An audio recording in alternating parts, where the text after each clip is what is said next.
Welcome to The Actual Story, the official podcast of the National Agricultural Communicators of Tomorrow. I'm your host, Lydia Hill, and I, along with the rest of the National Officer team, are here to share the voices, ideas, and stories shaping the future of agriculture and communications. Whether you're a student, professional, or simply passionate about the industry, this is your place to connect, learn, and be inspired. So without further ado, let's dive into today's actual story. As the Director of Communications for the American Angus Association, Holly Martin leads the communication efforts of the association and its subsidiaries. Previously, she spent 25 years at High Plains Journal, where she served as the editor, president, and publisher. She has earned multiple industry awards, including the AAEA Ag Communicators Network Fellow of AAEA. Martin is a graduate of Kansas State University. All right, well, we can go ahead and get started. Thank you, Ms. Martin, for joining us today. Give us a little bit of a background of yourself. Sure. I'm Holly Martin. I'm the Director of Communications at the American Angus Association and have been in that role for 6 years now. But prior to that, I spent quite some time, over 25 years at the High Plains Journal, which is a farm and ranch publication based in Dodge City, Kansas. So, spent most of my career at those two places, had a short stint at local daily newspaper, and have been spent my whole career in AgCom. And so my family lives in Western Kansas, southwestern Kansas.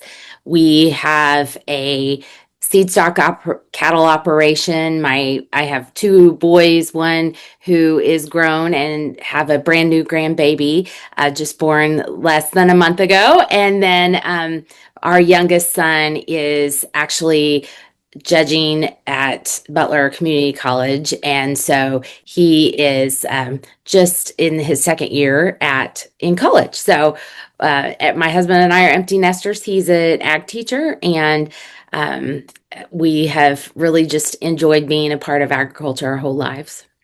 Yeah, it definitely sounds like you have immersed yourself and your kids into ag. That's so great. I love hearing stories like that. Yeah. Tell me a little bit about like your education. If you got like any higher education past a bachelor's, and how you came to choose AgCom. Yeah, so I went to K-State and was not an AgCom major right out of the gate. I honestly wasn't quite sure what I wanted to do. I knew I grew up on a diversified ag farm in southeast Kansas, where is about as diversified as you can get, all the way from a dairy farm to row crops to small grains and everything in between.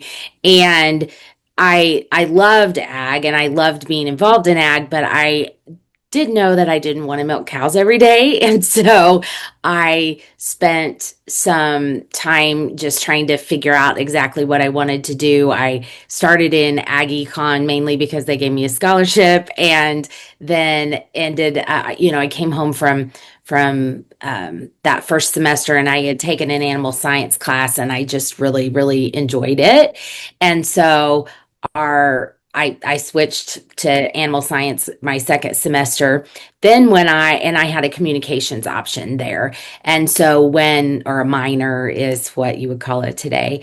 And then I got about into my junior year, like my first semester of junior year, and realized I had all these electives I hadn't used. And so ended up adding ag journalism is what it was called at the time. And so I actually got 2 degrees without going to any longer, and then went straight from there into the workforce. So I don't have any additional education beyond just my BS. So yeah, I'm curious to know how long had like the, I guess, ag journalism, ag com program been established there at K-State? And what Mm. did that program kind of look like compared to what they may look like now? Yeah, that's a great question because it is different than it was at that time. At that time, really, ag communications, ag journalism was just a couple of classes, and mainly what you did was took most of your credits in the College of Agriculture and then in the School of Journalism. So we wrote for the student newspaper. We took editing over there, took marketing classes, all of that over in the journalism school, which honestly was good experience to be able to have that kind of experience under your belt and be able to say that you'd worked at what at the time was a daily paper at on campus, and there was really strict rules about if you misspelled somebody's name in a story you turned in, you didn't get credit for it. You had to write something like, I don't know, it seemed crazy at the time, but it was like 30 stories in the semester for Wow. the newspaper. And so that was great experience. We had a great advisor, Dr. Larry Erpelding, and he was just fantastic. They did at that time, then they really just started expanding that role. And I don't know how many people we graduated with, but it was a small class of people in ag journalism. And today the program in many places has grown exponentially, but also because I think people continue to see the importance of communications and what all it can do. And when I graduated, I'm so old that the internet wasn't even a thing when I graduated, right? So when I graduated, we needed to learn how to write, take pictures, and that was about it, right? So today, those of you who are in college in ag communications are learning about things way beyond that, including, social media, video, website building, design class. We did design as well, I guess. So, but it just there's so much more and so many more opportunities also, I think. Yeah, for sure. And I think being able, especially as an AgCom student, being able to learn about all of the different areas in communications, then like, once you get into our senior year, we can really dive into what we're interested in. But I really love how we're exposed to it all right now. Yeah. And I would say I think that's so cool. I also think that it gives you opportunities to specialize, which is neat. But I think I often tell students, I don't think I think you should get basic experience in all the areas, right? Like you should still know how to write, even though you want to be a videographer, because a videographer has to write scripts. They have to know how to write copy that's going to draw people in to even watch the video. So I think it's so important to get all of those experiences. Sure, you can specialize, but I think getting a well-rounded education in your bachelor's is really important. Yes, for sure. Mhm. Um, Tell us a little bit about like what you have to do at the American Angus Association in your director role. Yeah, I it I kind of it was a switch for me. I had been editor and publisher at High Plains Journal for a number of years, and so I was very much on the straight journalism side, and I guess as in the publisher role also threw in a little sales and that kind of thing as well. But when I switched to ag or to the American Angus Association, it was almost exactly opposite PR, marketing, things like that. But what I really have enjoyed about the role is that my experience in being on the other side of the table has really helped me learn how to pitch a story to somebody when you're trying to you've got an editor out there that you want them to write a story for you or write take your idea and make it into a story, or take it into a news story, or a broadcast or radio story, or whatever. The best writing good pitches is important to me. I don't want to offer ideas that aren't going to be actual good story ideas, right? So that's been a great shift for me. And so in my role as director of communications, we do marketing and communications PR for the association, the American Angus Association. I'm sure a lot of people know that it's the largest beef breed association in the United States. And we have 4 different entities that include Certified Angus Beef, Angus Media, Angus Foundation, and AGI. And so each one of those entities has different communications and marketing needs. We are really focused on the association as a whole. My team there's 3 different teams at Angus, one at Certified Angus Beef. They have a huge marketing and communications department that really focus on the consumer, but they also have a team that is focused on communicating with producers. So they have their own team. Angus Media does the Angus Journal, Angus Beef Bulletin. They do a lot of breeder websites, digital advertising, sale books, all that kind of thing. They also have a huge, really talented team at Angus Media.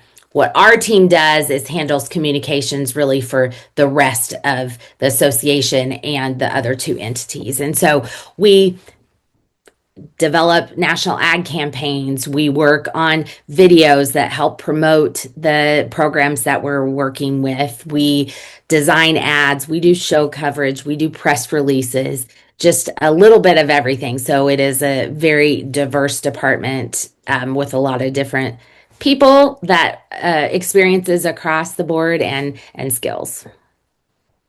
Yeah, for sure. And coming from a cow-calf operation, like, I've always kept up with the American Angus Association. And so it's kind of like I'm talking to a celebrity right now, not going to lie. But yeah, this is a really cool opportunity. And I'm assuming you've been around for like a good bit of hiring. I'm kind of interested to hear about, like, what are you looking for in like an intern? Give us maybe some interview tips. What are you looking for, like, in an employee in general? Sure. Well, yeah, we're very lucky that we have the opportunity to have a lot of resources. There's 10 other people on our team specifically, and like I said, they have a wide variety of skills and backgrounds. And I would say, more than anything, a background for us in particular in cattle experiences is really important to us. That doesn't mean that you can't or that we haven't hired people that have other experience, because I think that's also important too. But when I send someone to a farm or ranch to shoot photos for the national ad campaign, I want them to be able to know what a good cow is, what a good cow looks like. Maybe be able to say, oh, I want to shoot from this angle, or from, that perspective, because it really makes her look like an awesome cow. Those things are kind of hard to teach if you haven't had that kind of background. And so I think that experience to us is important. But at the same time, then we also are looking for people who have experience in the realm, whether it's hiring somebody straight out of college or somebody that has had some experience. We want them to have relevant experience. And it's kind of interesting. I was just talking to a friend of mine who was seeking advice for someone they were advising about getting an internship or a job in AgCom. And I think there's some really important things that for someone that we're looking for specifically, they've got to have an online portfolio. I think that's just kind of basic. You've got to have a wide variety of skills like we talked about. Even if you're not applying for a writing role, I'd love to see some writing examples, right? Maybe a little design. It doesn't even have to be that extensive or that great. It just needs to show me that you can put together something that's visually appealing, right? And then photography, writing, all of those different kinds of skills, depending on what job you're applying for. I think it's nice to see just a well-rounded set of things that that people can bring to the table. And so then from there, really, one of the pieces of advice I give to AgCom graduates or people seeking internships in this field is that if you are going to seek an AgCom role, your cover letter and your resume better be out of this world, right? You better you better tell your story in those two pages, right? You better be able to say, I guess I wouldn't recommend starting your letter with, "Hi, my name is Holly Martin." Tell a story, write a hook at the beginning of the paragraph of the letter. And maybe that's not the best advice for somebody that's seeking a corporate sales job, but for somebody who's seeking a creative role in an agency or association or company, that's how you capture somebody's attention right from the beginning, and that's what you're going to be doing in your role. And so if you're not able to do that right off the bat, it kind of sorts you to the middle of the pack, I guess, even if all things else remaining equal, if that makes sense at all. Yeah, that's a really good point. And I guess like I've never thought about it that way with a creative role. Wyatt, were you gonna say something? Yeah, I wanted to ask you, so Yeah. we talk about having all these technical skills and things too. But another big part that I see a lot is building those relationships and connections. How Yeah. has some of those relationships and connections really helped you in your role? Oh, it's unbelievably important. And you guys are already doing that. And I imagine the people that are listening to this podcast will also be that way. You've become involved in an organization that can establish connections for you. And I'll give you a really good example. Molly Biggs is on our staff today. And I met Molly Biggs because she was a K-State student. I went and spoke at a class at K-State. And then later that year, we were at Ag Media Summit at the same together. And so we connected again. Had great conversations. We're able to do some, hang out together, just get to know each other better. And then guess what? When it was time, all of a sudden, when it was about time to have, for her to graduate, we had a role open up.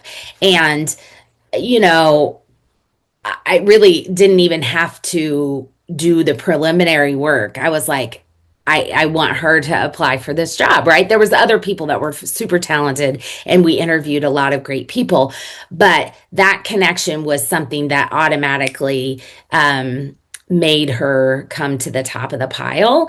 And I think that has been I have my job today because somebody knew somebody and I, got recommended for the job when I hadn't even applied, right?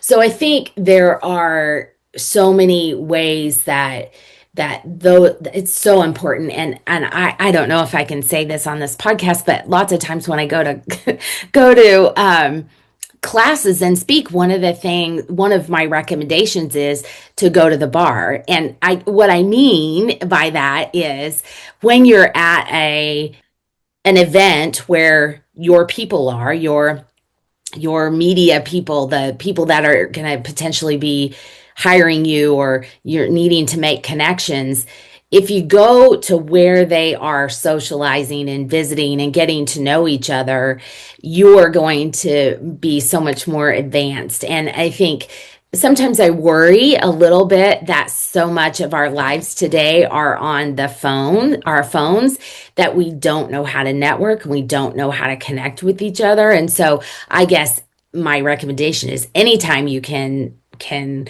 do that with people, the better off you're going to be.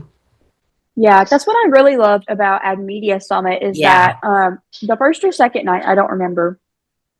My dog wants to play with her squeaky toy. The first or second night, like we all went to Top Golf, and that was really cool. You could just kind of float around the different like little booths and talk to people you wanted to talk to. And I know at PDC they really make an effort to have like at least social hours or like a dinner or something like that where you get to know people outside of like the organization or school that you came with. And in the beginning, I was nervous to get out there and talk to people I'd maybe never met, but Wyatt is the king at networking with people he's never talked to before. It's so cool. Yeah, and you're right. That Top Golf was a great example of being able to be there and get to know and see the people. And I don't know if you noticed it, but the people like me who've been around for a long, long time, like we could, it was like, yes, I want to play golf, but also I want to talk to all my friends, right? And I want, like, and I will say some of the best friends I have in this world today are friends that I met through Ag Communicators Network, LPC, all of those things, because you have similar experiences and you can talk about things that are happening in your lives and are important. And so, I just really, really think that's super important. And you're exactly right. If you can talk to a post, you're going to get far in this world. So. Absolutely. I completely agree with that. Do you have any advice for those individuals that are kind of nervous to go and make that first impression, really like step out of their comfort zone and really start that initial conversation? Yeah, it is nerve-wracking, and I just think though, you just do. What are we doing right now, right? You guys prepared interview questions for me, and we're chit-chatting and visiting, and I think you do it in the same way. I would say, particularly in a scenario like that at Ag Media Summit, those people that are professionals eat it up when students connect and want to ask questions, and like you take it as an opportunity to say, hey, my name's Wyatt, I'm gonna, I just wanted to find out who you were and what you're doing, and those kinds of things. I just think that's the most safe environment anyway, to be able to do that in. It's just but it is stressful, and I think I understand it. I've worked with people before who, when you go to a trade show, they just clam up. They just don't even know what to say. And honestly, you just talk. That's all you have to do, and maybe have two or three questions in your pocket to be able to say, you know, tell me about this or whatever, and open up the conversation in that way. And I know those people will fully embrace students out there, or young professionals, not just students. Yeah, I wholeheartedly believe that networking is so crucial, especially like as ag communicators. You're kind of, and I know I'm speaking for myself and probably some people listening to this podcast, but there's an expectation for you to be able to like really talk to people and hold that conversation and meet people you've never even seen before. And, some people are naturals at it, like Wyatt, and then some people like me have to work a little bit harder at it, and maybe like prepare, maybe what do I want to ask this person about, just so you feel comfortable going into that conversation. Absolutely. Yeah, but it's so worth it. That's what I found out since like I've started going to Ag Media Summit and I went to PDC and even going to trade shows, like just walking up to a booth and striking up a conversation. It gets less and less scary every single time. Yeah, I think you're right. That's exactly right. If even if you just go to a farm show somewhere near where you are, or like if you can swing it, go to NCBA or go to Commodity Classic, and just if you start at one end and try to talk to somebody by the time you get to the end of the row, you're going to be better on the next row, right? So I think it's just practice, definitely. Yeah. Let's kind of transition. Um, Give us some advice on kind of that transition after you get out of college and maybe you're Mhm. trying to land your first job or you have landed your first job, and trying to make the next steps with your life while you're out of school. And, it's a huge transition. Do you have any advice on that? Yeah, I think it's important that you take advantage of every opportunity that you can. Um, when we have, and not every, I'll just use American Angus Association as an example, and not every organization or company is going to be the same way, but we have opportunities for additional learning. We have a guy who comes in every other month to talk to us about different things like, you know, things, everything from like communicating with your team, to dealing with conflict, to figuring out ways to engage and learn, and so those things are usually optional, but I love to see young professionals taking advantage of them because they're free. I encourage people to take the time to do that, and it strengthens what your relationship and your culture within the organization. You start to have common language, so that if you have something on your team that you have a conflict, right? You can say, "Hey, I learned this in this class. Could we try that to figure out a solution?" Things like that. So, taking advantage of those opportunities are really important. This year's the first year we have an official mentoring program at the American Angus Association, but I think that no matter where you are or what you're doing, you can always take advantage of mentors. And Wyatt, I'm sure that you would agree with this if you're a connections guy, that you've met people that you've just hit it off with, and you're like, man, I'd really like to pick his brain or her brain about something.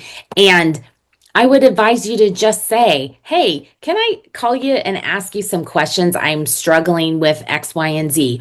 Or I would like to really learn how to do something. And you don't even have to have something specific, but just be able to take advantage of those opportunities, and those connections are really important. Yeah, I completely agree with you on that. I've loved networking so much to the point where went to my first Ag Media Summit was this summer, and I had business cards ready to go. Mhm. I had kind of a good idea of who I wanted to go and network with and who I wanted to talk to. And I think this is my best advice is get those business cards if you can, because it's a great way to keep in touch with those people. It's not only creating those relationships, it's also maintaining them as well. That's something that Yeah. I've learned, especially a lot Yeah. recently too. So Yeah. I And think just following up. reaching back out, following up, Right. exactly. Yeah. So if you follow up after you've met someone, and my guess is they will reply, and things like this are great ways to establish relationships, and just be able to, it doesn't even have to be people within the ag com industry too. Think about people within your own community, or people that maybe your parents know, or that you've met at church, or whatever it might be. You can gain experience and relationships from all of those things. So I think just taking advantage and being proactive. I one of the things I always tell my new hires at the association, and when I was at High Plains Journal too, is like, I super admire initiative. I want people to take initiative, and that's a great example of somebody who's seeking a mentor, seeking somebody that can help them and learn. You can learn from each other. So I think that's a good example. But there are other things, like I, as a young professional, somebody who comes in and I don't have to tell them exactly what to do in every step of the way, I think is really important. Now, I don't mean go off and go rogue and do whatever you want, but I guess to me in particular, if you say, hey, I recognize that this is, this table's unorganized. I don't know. Have you guys seen the intern movie where is it Anne Hathaway? I don't know. Anyway, there's an older guy and he's the intern and he organizes a table that's a mess. And that's what I'm saying. It's like you paying attention to things that you might have the opportunity to help fix or solve a problem you might help solve or something like that. That shows that you have the desire to get better. You can take on additional responsibility, all those kinds of things that I think are super important. Yeah, and that kind of leaves me. I've been thinking about this question all day, because I'm in that season of like internships, and I just accepted one, and I'm always really curious to see what employers are looking for. Yeah. And in my head today, I was thinking about if an employer would rather have like an A/B student that has experiences and personality compared to like a straight A student and all they've done is school. What are I your thoughts on that? I 100% agree with the AB student that has experiences. I would take them every day. You on resumes where you can put leadership opportunities or experiences that you've been able to take or take advantage of, things like that. It's so important. And I think back also to the person that was asking me about advice for a young student. It doesn't have to be official experience or things that you put in your portfolio or on your resume, get involved in a club on campus and become their communications person. Uh, be volunteer for your local church or a local community organization. They need some social promotion for an event they're having. Volunteer to do those kinds of things. I think those experiences speak so much more to me than being a straight A student. I just think it's so much more important. And honestly, I the universities don't love me to say this, but I also think I've had people ask me whether whether I recommend them going on to get another degree or whether just a BS is fine. And my answer to that is I'd much rather hire somebody with 2 years worth of experience than 2 years of a master's program, mainly because not because I don't think master's programs are good. I think they are, depending on what situation you are. But for me, for the people that I'm looking to hire, I don't think you don't gain enough experience to be able to, there's not practical experience usually in those kinds of programs. And so practical experience is much more important to me. Yeah, and I think that's kind of a general consensus of employers kind of looking at that AB student with those Yeah, extracurriculars that they're involved in. I don't know. It's like final season, and I was looking at my grades. I'm like, hey, I think I'm gonna get a few B's this semester, and but I also know I'm getting those B's because I went out and I did so much stuff this semester, and I wasn't like in class the whole semester. absolutely. Yeah, I think life is real and you should have a little fun too. I mean, like you're never going to be in college again and there's never an opportunity to repeat those kinds of fun opportunities. Go to the football game, just it's just a part of your life that is so very important and develops you into a well-rounded human on the other end. And so I definitely recommend that kind of thing. Yeah, and this ties in perfectly. I was going to ask you, How do you think college students can get the most out of their college experience? Because you're really only in college for 4 years. Absolutely. Yeah. Just back to those being involved in organizations, ACT is fantastic, right? Because I came to AgCom late, was never involved in ACT. And I look back to my counterparts who were in ACT, and they just had so many great connections and experiences that I didn't have the opportunity to partake in. So I definitely recommend that. Whether you also become involved in student NAMA organizations, or a student member of LPC and ACN, those kinds of things are just unmatched for importance. And then, but I guess I also would say, don't just do AgCom stuff. Like, get out and be in Block and Bridle, be in other kinds of organizations out there that really can give you a more well-rounded experience beyond just what you're doing. Enjoy your time. Study hard. I'm not saying don't study hard, but also don't stress so much, because it's, at the end of the day, honestly, no one's going to remember whether you got an A or B. Yeah, So, that's a very, very valid point. yeah.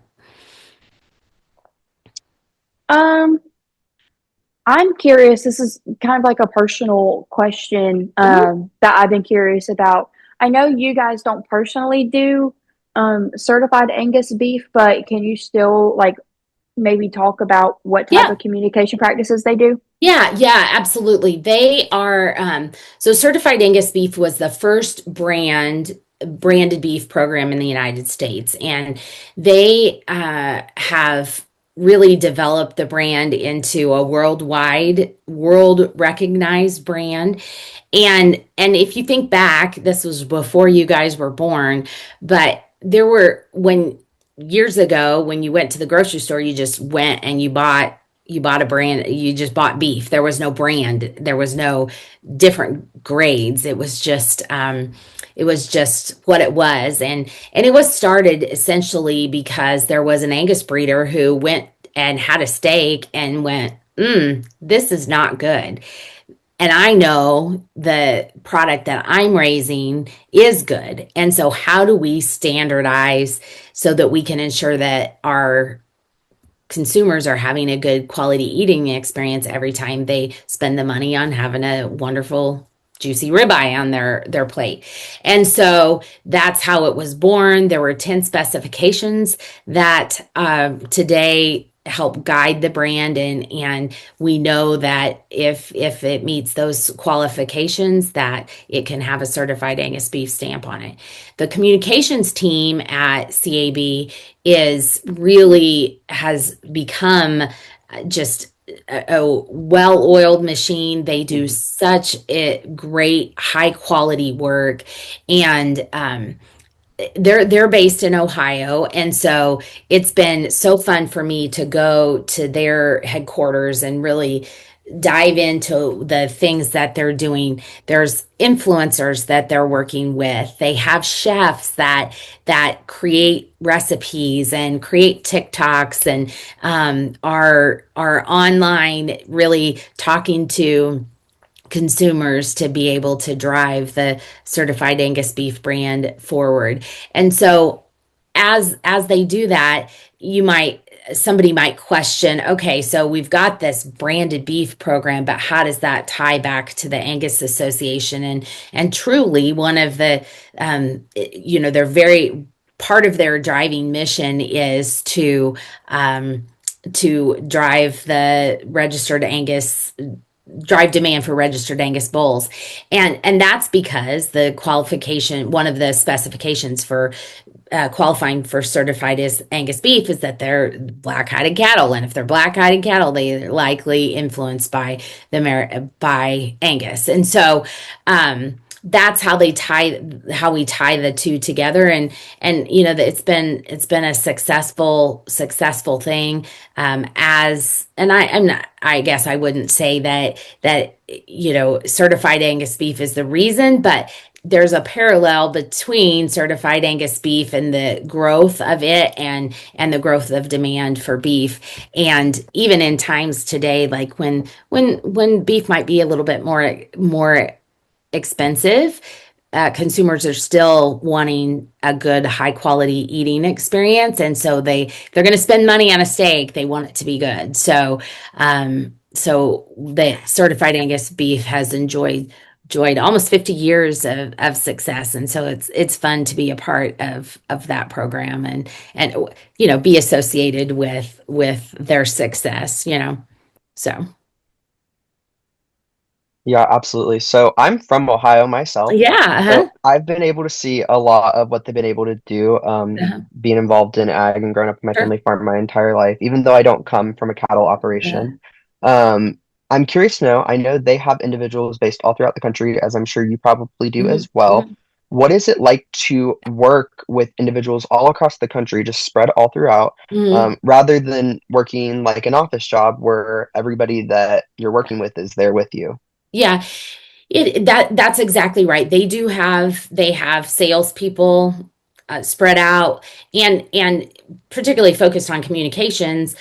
Angus Media, our team, we do have several people who are remote, and I think it's just by the nature of the job that we are, that being face to face isn't always necessary. And so it is, we've been very intentional about it. It's hard at times if you are a team that has some people in the office and some people remote, or maybe everybody's remote. And so, like I said, when we started seeing needing to hire people remotely, and the percentage of our team was more than 50% remote, it got to the point where we were like, we're gonna have to be very intentional about this. And so a couple of things that we do on our AgCom team at Angus is we have every day we have coffee, is what we call it, comms coffee, at 8:30 every morning. And we have people in different time zones, so it's 8:30 central.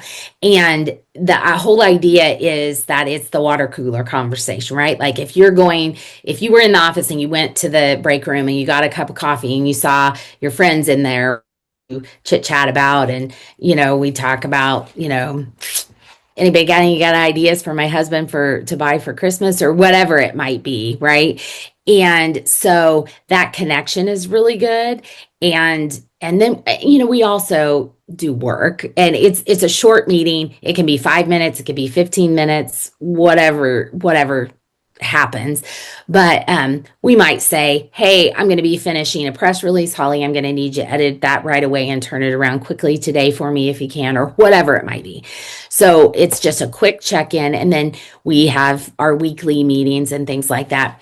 We use our technology in the way that it's intended to be used. We have instant messaging and are able to say, hey, whatever. We don't hesitate to pick up and say, hey, you got a minute? I need to call you about such and so. Like if it equivalent in the office, we would go walk down the hall and say, hey, can you help me with this?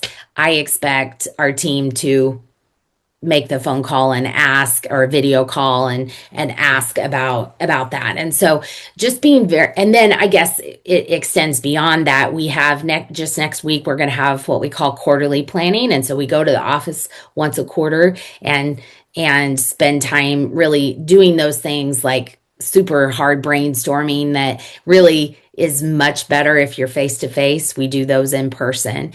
And so I just think it's being intentional about it and making sure that you are connecting no matter where you are, no matter where you sit. And it's worked very, very well for us. The comms coffee is so interesting, like at 8:30 every morning. And I think that is a really cool opportunity, especially for your remote people. I don't think I've heard of like a company or an association doing that before. So that's pretty cool. Yeah, and it's not required. Like this morning, I think one of our gals was busy doing something, and she had a meeting right after, and she's like, "Hey, I'm just gonna stay heads down," and that's fine. I mean, that no, we don't it's not required. It's just like, hey, if everybody's around, let's make sure that we're connecting. And it's fun because, you know, we're not just talking about work, and we have a relationship then beyond just. It's so important to me. Like I've always said, I feel really sorry for people who don't love their job, because I have had the great fortune to love my job every day. And now that might be a stretch, but most days I really do love coming to work. And so I want everybody to have that experience on my team and that I work with. And so however we can make those connections to make it more than just being when you punch in a clock and putting in your time, I think it's really important. Yeah, I totally agree, and I think this is the great spot to start wrapping up. Thank you so much for Yeah. joining us today, and thank you, Wyatt, for hopping on with us too. I always enjoy having other national officers on the podcast with me. It was so great to hear things from your perspective and chatting about interview skills, and giving us a little bit of insight on certified Angus beef. You really did provide us with a lot of good insight. I'm happy to do it, and I'm here if anybody ever has questions or needs a little advice. Feel free to reach out. Happy to talk to anyone. Yes, I'll be putting Miss Martin's contact information down into the bio of this episode so they can reach out to you. All right. All right. Thank you, guys. Thank you. Good luck. Thanks for tuning in to The Actual Story. Be sure to subscribe and share so you never miss an episode. Until next time, keep telling agriculture's actual story.